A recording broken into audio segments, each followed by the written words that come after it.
Mukunda jewellery direct factory rates, no making charges. రాష్ట్రంలోని వాహనదారులకు ప్రభుత్వం ఒక అతి ముఖ్యమైన సూచన జారీ చేసింది. మరీ ముఖ్యంగా హైదరాబాద్ రోడ్లపై తిరిగే ప్రతి ఒక్క వాహన యజమాని తమ ప్రస్తుత మొబైల్ నెంబర్, ఈమెయిల్ చిరునామాలను తక్షణమే వాహన్ పోర్టల్లో అప్డేట్ చేసుకోవాలని స్పష్టం చేసింది.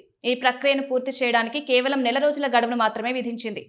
ఈ గడువులోగా వివరాలు నమోదు చేసుకోకపోతే భవిష్యత్తులో ఇబ్బందులు తప్పవని అధికారుల ద్వారా హెచ్చరించింది. ట్రాఫిక్ చలాన్ల జారీ విధానంలో రాష్ట్ర ప్రభుత్వం విప్లవాత్మక మార్పులు తీసుకొచ్చింది.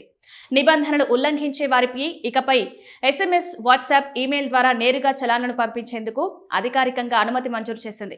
ఈ ఎలక్ట్రానిక్ విధానం ద్వారా పంపే ట్రాఫిక్ ఉల్లంఘన నోటీసులకు పూర్తి స్థాయి చట్టబద్ధత కల్పించింది. దీని ద్వారా వాహనదారులకు అత్యంత వేగంగా, ఖచ్చితంగా సమాచారం చేరుతుందని ప్రభుత్వం భావిస్తోంది. ఈ కొత్త నిబంధనలకు సంబంధించి జూన్ 1 సోమవారం నాడు రవాణా శాఖ ఒక అధికారిక నోటిఫికేషన్ విడుదల చేసింది. ఈ నోటిఫికేషన్ ప్రకారం తమ వివరాలను పోర్టల్లో పొందుపరచడానికి వాహనదారులకు ఖచ్చితంగా 30 రోజుల పాటు సమయం ఉంటుంది.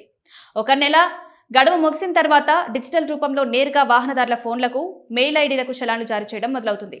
ఈ నెల రోజుల గడువు ముగిసిన తర్వాత వాహన యజమాని మొబైల్ నెంబర్కు, ఈమెయిల్కు ఏవైనా చలాన్ సందేశాలు వెళ్తే అవి అధికారికంగా వారికి అందినట్లే పరిగణిస్తారు. తాము ఆ మెసేజ్ అసలు చూడలేదని, తమకు ఎలాంటి సమాచారం లేదని వాహనదారులు వాదించినా దానికి చట్టపరమైన చెల్లుబాటు ఉండదు. ఆ చలాన్ వివరాలు నేరుగా ఆన్లైన్ పోర్టల్లో రికార్డ్ అవుతాయి. డిజిటల్ పద్ధతిలో చలాన్లు పంపే ఈ నిర్ణయం తీసుకోవడానికి గల ప్రధాన కారణాలను అధికారులు వివరంగా వెల్లడించారు. పాతకాలపు ఫోన్ నెంబర్లు, ప్రస్తుతం వాడుకలో లేని చిరునామాలు డేటాబేస్లో ఉండడం వల్ల చాలా వరకు నోటీసులు అసలైన వాహనదారులకు చేరడం లేదు. దీనివల్ల రాష్ట్ర వ్యాప్తంగా పెద్ద సంఖ్యలో ట్రాఫిక్ ఫైన్లు ప్రజలు చెల్లించకుండా పెండింగ్లో ఉండిపోతున్నట్లు అధికారులు గుర్తించారు.